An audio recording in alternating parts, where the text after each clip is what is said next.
Hi, this is Stephanie Hansen, and you are listening to the Makers of Minnesota podcast, a podcast where we talk to cool people doing cool things. And I'm here talking with Jill Colella.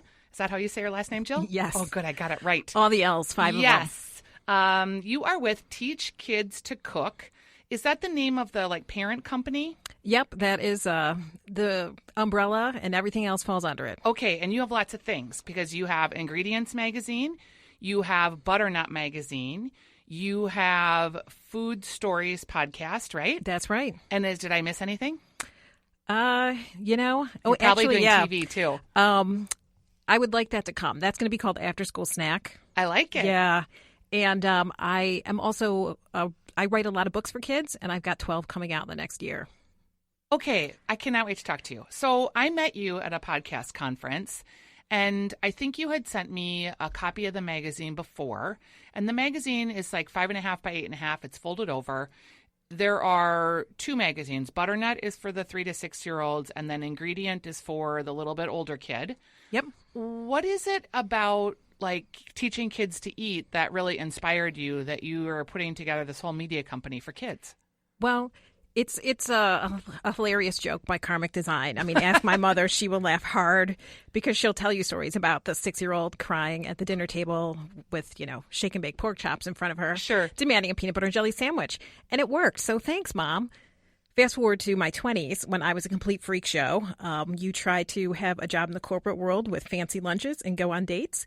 Well, a McDonald's cheeseburger and pizza isn't cutting it. Because is that really pretty much all you ate? I was a very picky eater. And was it texture or taste? It's all different kinds of things. And people don't realize just how many strange places that food stuff can come from. So here's a weird fun fact. Sure. I was 20 before I ate white rice before. And you're like, how do you get to 20 in America or whatever without eating just white rice? I can totally see how you could. There's a lot of choices. The thing is, my dad was a Vietnam veteran, and he did not like the smell. Sure. So we didn't have it in our house. Same with fish. So it's pizza and McDonald's cheeseburgers just are this easy option that are, And were your mom, you mentioned that your dad had an aversion to the smell. Were your mom and dad also not big vegetable eaters or fruit eaters? So kind of you just ate what you ate? Well, I love my mom, and she was the sort of stereotypical 70s, 80s homemaker mom. Yeah. Where everything delicious sort of came out of bottles, boxes, jars, and cans. And all of our moms, I remember my mom trying to explain to me what a revelation it was when Swanson's frozen meals came on the market. She was like, you kids love them. It gave me a break from cooking. I was all about it. She was like, I couldn't buy enough of those things for you. And then I remember Stouffer's macaroni and cheese kind of tasted like my mom's. Mm-hmm. It was fantastic. And, the other thing, too, is both my parents came from families where if you didn't finish what was on your plate, there might be corporal punishment consequences. Clean Plate Club. So they were lenient in that respect. And my other two sisters, they were more adventurous eaters than I was. And I just said no. And, I also have this, I'll call it my food trauma incident as a child. But, it's not really that traumatic in the grand scheme of things. But my parents argued over this dish that was at my grandparents' house. And it was some kind of casserole. And I remember my dad being very sort of angry. And he's more distrustful about what's in food. And it turned out that it was ground bear. And after that, I sort of just didn't trust anything in food anymore. How did you figure it out? So they were trying to feed you ground bear and trick you a little bit? Well, I think that's what my parents were arguing about. Did my mom know what was in that when, she served some to my dad? And it was a big, large family potluck. And, little fun fact, another fun fact about me, my mom is Canadian and her family is Native American or Aboriginal in Canada. So having bear, no big whoop, not a big deal. I have that almost exact same story with a venison casserole.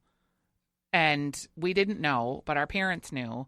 And they were in the garage laughing, oh my God, the kids are eating it. The kids are eating it. And they told us later, we were horrified. Yeah. And it's it was the anger between my parents that made me so distrustful. Yeah. And I still carry that. I have a hard time eating things at a potluck. Okay, that is really interesting. So you're someone that has, I'm going to say, a complicated but beautiful relationship with food. How did you decide to go into the publishing business and make this magazine? And from a business standpoint, how does this even work? Good question. Again, it's hilarious karmic design. So I had a very corporate job. I worked on Capitol Hill. This is when I realized I sort of needed to train myself in food literacy. And then eventually my boss, who I loved, retired. I ended up, reporting to someone I did not see eye to eye with. Needless to say, I burned that bridge and walked out, and funny story, I was already downtown in D.C. and the Julia Child kitchen exhibit had just opened at the Smithsonian. Yes. I hadn't been there yet, so I went there with my sad bag of desk drawer stuff in my commuter lady suit and sneakers. After you walked out of your job. Yep. Funny. And went and stood in Julia's kitchen and said universe, deliver something to me. And I was a new bride at the time, and I wanted to sort of please my husband, who was a real sort of meat and potatoes eater, and sort of, get on the same page, literally, with what we were eating together. And I decided that I was going to become a personal chef. So I went and I got trained to be a personal chef. And when you are 25 and you haven't had rice before until you're 20, you can really talk yourself out of, am I capable of cooking for this sophisticated DC clientele? Sure. So I talked myself out of it. And I was like, well, how can I use this? And I started a hands-on kids cooking class business. So I would travel to clients' homes, and basically Chef Jill would give kids cooking birthday parties. And it snowballed. I got great press. I fell in with the NBA team there, and just kept doing more and more parties. And it turned into a relationship with the publisher. Sure. And I started writing kids' cookbooks. So, it's hilarious, and I'm maybe the least qualified person and the most qualified person. All at the same time. And then, I'm sorry. No, go ahead. Flash forward. I thought, I loved getting food magazines in the mail or, looking at them at the store. And how did none exist for kids? At the time, there were magazines about baby animals and dinosaurs, highlights, of course, but nothing around food. And food becomes relevant to us the first day that we show up on planet Earth. Right. So I had time. I had recently been let go of a teaching job. I was a classroom teacher for a long time because of the Great Recession. A private school closed its program. And I had time, so I was like, I'm just going to make one of these magazines to see what it looks like. Get the thing that was in my head out into the world. And I have not stopped since. That was 75 issues ago.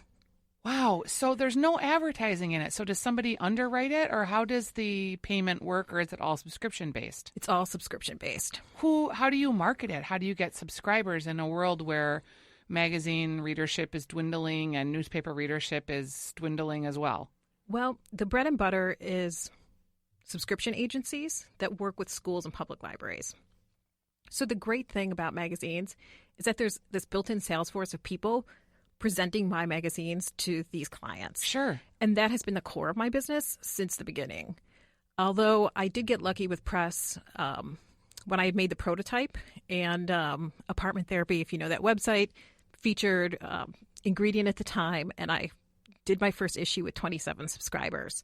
So I'm a big fan of bootstrapping, and I think that, you don't need to wait for venture capital or to win the Minnesota Cup to go forward. Just go forward. Oh, I'm so glad to hear you say that on a podcast like this, because I think so many people create barriers for themselves. And it sounds like you certainly have too, but that you learned from that and got to the other side.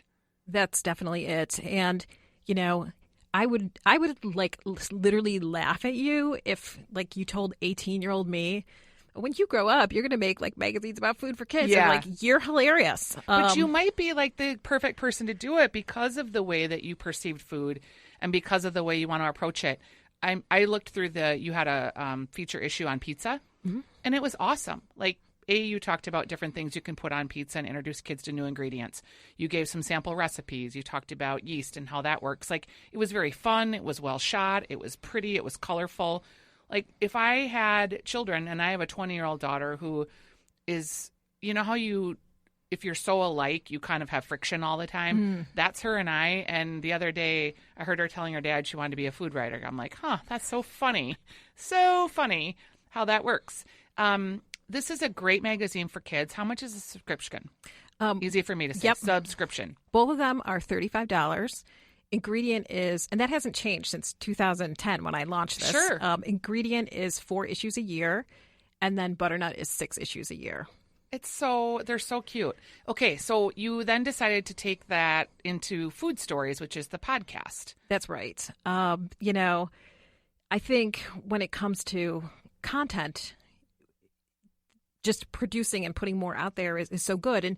And for other people who may be, aspiring business owners, like before you worry about what you have to do next, kind of look at already what you got. So the thing about what I do, when I think that this is the long game and I'm like, I'd rather go outside and play than sit at my desk and lay this thing out. I know what I've created for myself is a treasure trove of evergreen content. I've been lucky that I've written the majority of it, which means I can do anything I want with my content. And evergreen content, for those of you that don't know, is something that it's evergreen. It stays in the zeitgeist and it stays popular forever. It's not something that's going to expire. And so what I did was start to go back through my older issues and see what were sort of interesting food stories and reuse that text that was already written to kind of reboot and add more energy and more information to, and then do it in the digital medium. You are doing a lot of this by yourself, like in a vacuum. Is it lonely? Because I find when I do content by myself, like I have another podcast that I started, Dishing with Stephanie's Dish, because I wanted to talk about things that weren't necessarily food, but I didn't know how to do that in my current content platform. And I think I'm going to have to go to like an interview format because I'm so bored with myself. If you would have told me I would have given this answer at 18, I would have laughed at myself again and be like, you are totally lame sauce, Jill. And I would not have believed this. But, again, talking to people who are sort of aspiring at a business or sort of in the hard yard middles, if you know your why, you can do anything. And for me, it is absolutely 1,000% about the kids who I know are on the other end of the content. I don't have kids. It's a long story. It's not a good story. So all the kids who consume my content are my kids. Oh, I like that story. That's sometimes you find yourself in the weirdest places, don't you think? Absolutely. Okay, so you write the content, you have a podcast. Can you reach kids on social media that are so young? I do have a presence on Facebook and Instagram. And most of my content there would be sort of questions to tee up discussions between, a loving adult and their kiddo. Yeah. So, instead of just pictures of delicious food or come get the recipe, because kids don't have that kind of, agency in their lives all the time, maybe a picture of mango, yuck or yum, and then get people to respond to that. Cute. There's a lot of shame, I feel like, for moms about food and around food. And I have a very complicated relationship with food that I have realized much more so as an older woman than I ever realized as like a 20 or 30-year-old. And in fact, as I age, I feel like it's almost getting more complicated because I love food so much. It's such a community for me. It's healing. It's celebration. It's party. It's wellness. Like, it's just everything. And yet sometimes that's not always a good balance. Do you hear a lot from moms that they're really trying to put their kids on the right path? I hear people who get the subscriptions often for like feeding clinics. So if you've never heard of a feeding clinic, it's where kids who have disordered relationships with food go. It's getting younger and younger.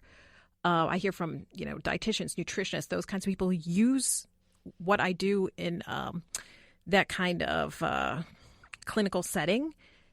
And part of the reason they like what I do is because I tend not to use the word healthy. It's become this sort of catch-all. It's very loaded. Yeah, it means everything and it means nothing. And if you talk to kids, they're, convinced that if you eat donuts, it's going to cause cancer and it's poison. And whatever works for your family. If your family doesn't eat donuts, I fully respect that. I'm not going to yuck your yum. Now, of course, you can't eat it every meal, every day. and there's a place for explaining that. But I'm not even a fan of red light, green light, yellow light foods. I love the word nutritious, and I love wholesome, and I love talking about nutrient density. When we talk about globally eating too, there's so much more globally or in world food than we're eating here in America. Like, this is a weird example, but crickets, is something that a lot of people are eating in other parts of the world as a protein source. How do you introduce that and those ideas to kids? I think without judgment around them. The tagline of Ingredient is that it's the food magazine for kids curious about food. And, it took me into my 20s to have curiosity supersede my fear around food.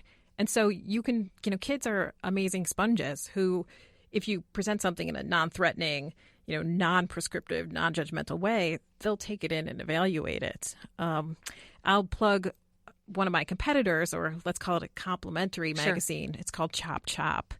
And it is not-for-profit, and it's got a whole sort of board of doctors and health people behind it. But one of the things that they are really good about is offering ethnically diverse foods. And, food is a great bridge between people. And, I think that's actually the place my magazines I want to do more, especially living in the Twin Cities. It's not hot dish. It's Hmong food. It's amazing it's Somalian so crazy food. When people are like, oh, and then we had grape salad in Minnesota. It's like, no, New York Times, nobody here is eating grape salad, but thanks. I had an opportunity to talk with Yia Vang, who I think would be a great guest if you're looking for stories. His whole approach to Hmong food is basically bringing you into his home, like the way his parents cooked, the things his parents cooked, how to make them approachable. It's just, he's got a really great story, and there is such a good ethnic food story in the Twin Cities, which is probably surprising because we're pretty white, but the stuff that's happening here is pretty cool. And, there's validity in my mother, Loretta's family secret recipe for corn, which is, open 2 cans of corn, put in saucepan, add stick of butter, because what you eat says so much about who you are and where you come from and the way that you take on the world. But it is, it's not anything that has a limit. And I'm living proof of that. I can see TV and the digital space and video as being a big driver of interest in the magazine. Is that something that you see down the road? Because you are a professionally trained chef, right? So are you still doing the cooking classes, and could you get kids in an environment like that? Oh, I would love to do that. What's the barrier? It's good question. And to double back to your shame question, it's funny. I was interviewed by Oprah and Bob Greene, if you know who Bob Greene is. Of course I do. And it was when Oprah... Bob Greene is her personal chef when she was at her size 60th. Yep.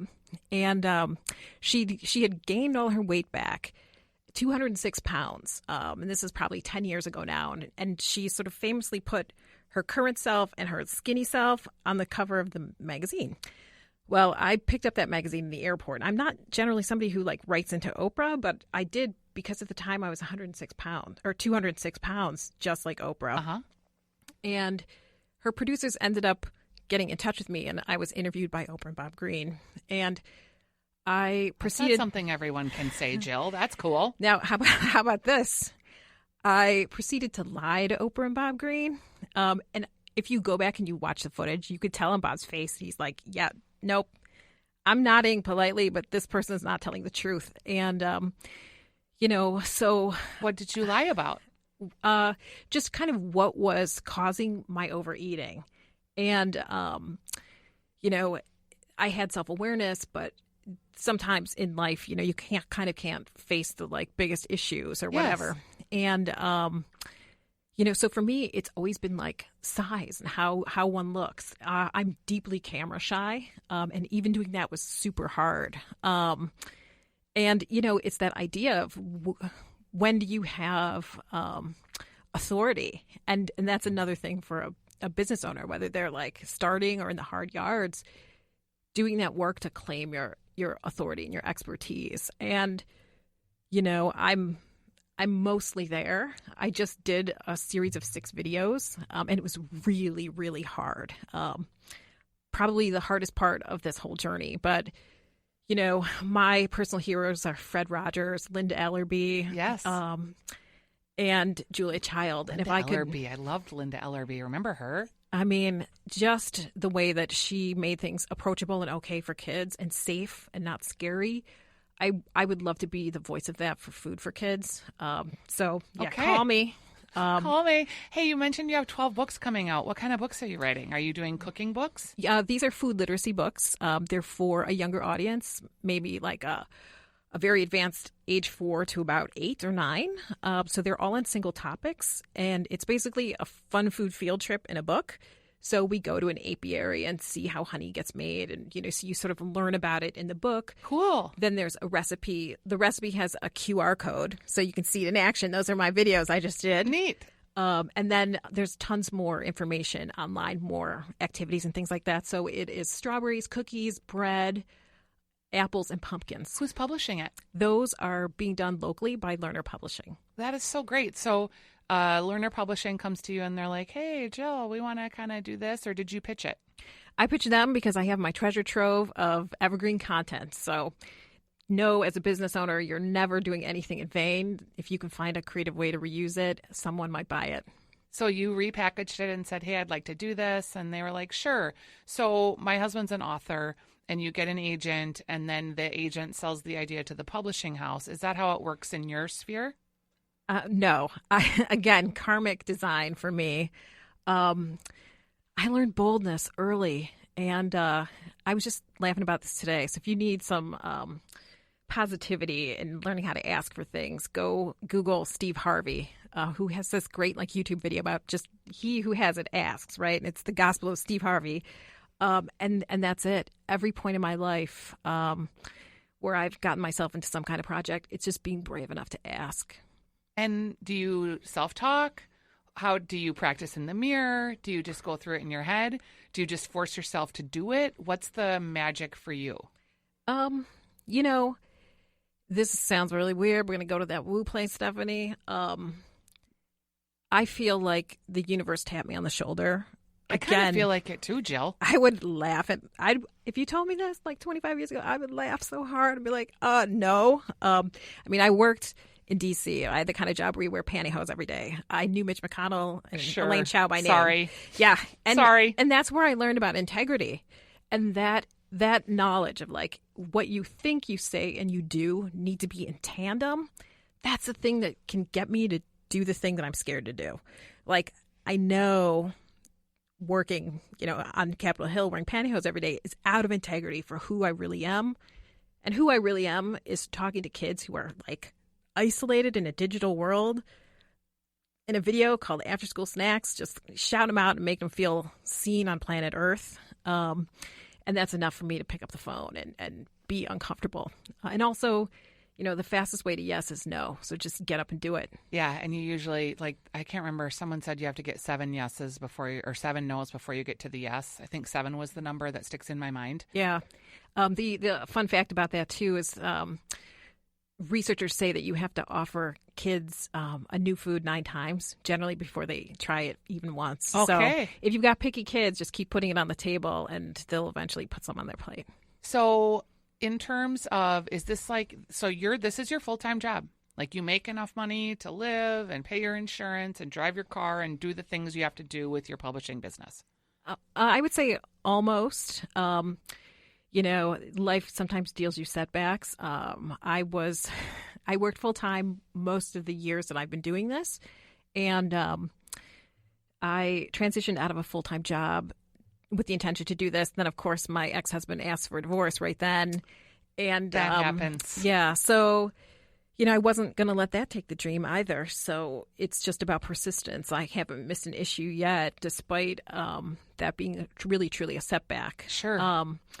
And that is a setback. And I don't want to gloss over that because many of the people that I talk to that are entrepreneurs might have a partner that's in a traditional job setting that's providing things like the medical benefits and that steady paycheck that allows you to take time to figure out what your sweet spot is, and take time to probably not have an income, take time to figure out what the monetary stream is and how you can live on what it is you actually make. That's not to be taken lightly, because when that goes away, or when two people leave their comfy jobs and go into an entrepreneurship together, it's super stressful. Yeah. And I've always been an ardent bootstrapper. I was okay launching to 27 people. And I've always been an ardent side hustler. So I negotiated with my employer to move to part-time hours. So some stability, but also, the ability to play in the sandbox that I think is truly meant for me. How often do you work? Do you just work on this all the time? Yeah, when I'm not sleeping. Well, I don't know. I wish I could say that I was super diligent, or that I didn't work in front of the TV, but that's gosh, fine. I do. That still counts. About how many hours do you think it takes to put into each of the magazines? Because they're just beautiful. Oh, well, thanks. I would say 20 hours for a butternut, more than that for an ingredient. Yeah, they're fantastic. But then it's that whole thing. If you build it, they will come. They will not. So you got to, How do you get subscribers? I do have a website as well. So, the subscription agencies bring orders to me, which is great. TeachKidsToCook.com. Yep, TeachKidsToCook.com. So when most of the orders come from gift givers, so grandmas, aunts, uncles, because, the magazine is the OG screen, right? Yep. No blue light, though. So, I think people are looking for just respite, an alternative to digital boredom where you're like doing something and making something. And food is, it's a really good natural fit for kids. Well, I have really enjoyed talking to you. It's a great magazine. I would like to have you back on my Weekly Dish radio show where we talk about all things food, because I think that we've touched on a lot of issues here that a lot of people have, baggage about food, whether it's about trying new things or whether, you talked about healthy being a loaded word. I am trying to, this is a terrible thing to admit about myself, but since we're in the trust tree here, I am trying to sort of take the word fat out of my existence, yet I often think of myself as fat. So I will be like walking down the street and I'll see an oversized person and think in my mind, oh my gosh, look how fat that person is. And I'm aghast. Like, I cannot believe that is all the further I've come. And the more I try to meet it where it's at, or meet me where I'm at, the more I'm just entrenched. And maybe being aware of it is part of why it's bubbling up like that. And that's the first step to healing what has been a really ridiculous relationship for me, and being so judgmental about people's size. I am so glad that, like, my daughter, who's 20, and some of the younger women and men too that are coming up, that they're just like, that body positivity is a real thing for them. They're not going to hate themselves their whole life because of their size. Yeah. I love that for them. And it's not at odds with, quote unquote healthy. No. It's the other way, that if you have the preoccupation, I'm EDNOS, eating disorder not otherwise specified. Yeah, AKA, I probably am too. Who knows? I'm a binge eater. Okay. And so I've actually gone to therapy for that. My high weight was 264. There's a new Weight Watchers for kids, and everybody and their dog has an opinion about it. Well, if you've never been fat, then you don't know. Yeah. You don't know. I have, and I'm a work in progress. I was the same weight as Oprah. It's all good. And you know how I knew, Jill, that I was like, seriously, like, okay, get a grip here. When I was in chemo, because I had breast cancer, and I was thin, right? Because I'd had chemo. I'd had like 1 million rounds. And I got back to my high school, like, size 6. And I remembered thinking, wow, I have really arrived. And I just think, like, what? I was so ill.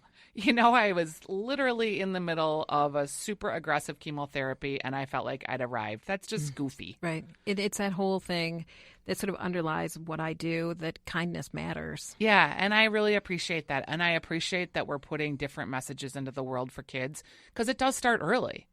It started early with our moms. My husband's mom's 86, and I just noticed the judgy way that her and her 80-year-old friends kind of think about weight, and they're all always on a diet, and that was sort of the 70s tab generation, right? Right. I want something different for our kids, and I'm so glad that you're putting that into the universe, so thank you.